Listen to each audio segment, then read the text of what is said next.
இந்த முருங்கை மரத்தை ஏற்கனவே வெட்டி விட்டுருந்தாங்க. அது பாருங்க நல்லா சூப்பரா தளதளன்னு வளர்ந்துருக்குங்க. எனக்கு ரொம்ப நாளா கொடி முருங்கை வளர்க்கணும்னு ஆசைங்க. எனக்கு அந்த குச்சியும் கூட கிடைக்கவே இல்லை. நானும் நிறைய இடத்துல கேட்டு வச்சிருந்தேன், கிடைக்கவே இல்லை. ஒரு நாள் நானும் என் வீட்டுக்காரும் சந்தைக்கு போயிருந்தோம். அங்கே பாத்தீங்கன்னா கொடி முருங்கை விதையெல்லாம் வித்தாங்க. சரி நாங்களுமே கொடி முருங்கை வளர்க்கணும் அப்படின்னு ஆசையில விதையெல்லாம் வாங்கிட்டு வந்து முளைக்கவும் வச்சுட்டாங்க. நல்லா சூப்பராகவும் முளைச்சி வந்துருச்சு.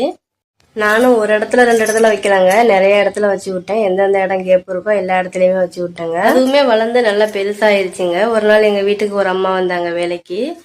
அவங்க பாத்தீங்கன்னா புடுங்கி போட்டாங்க. ஏன்னு கேட்டீங்கன்னா அதுக்கு ஒரு அர்த்தம் இருக்கு, நான் சொல்றேன். நான் இப்ப சொல்ல போற விஷயம் பெரியவங்களுக்கெல்லாம் தெரிஞ்சிருக்கலாம், கொஞ்சம் சின்னவங்களுக்கெல்லாம் தெரியாம இருக்கலாம். இது உண்மையா பொய்யான்னு கூட எனக்கு தெரியல, தெரிஞ்சவங்க சொல்லுங்க. முருங்கை மரம் வளர்க்கறது வந்து குச்சில இருந்தாங்க வளர்க்கணுமா, விதை மூலமா வளர்க்க கூடாதான். ஏன்னு அந்த அம்மாட்ட கேட்டேன். முருங்கை விதையை நம்ம ஊண்டி வளர்க்கும் போது அது காய்க்கிற நேரத்துல நம்ம இருக்க மாட்டோம் அப்படின்னு அந்த அம்மா சொன்னாங்க.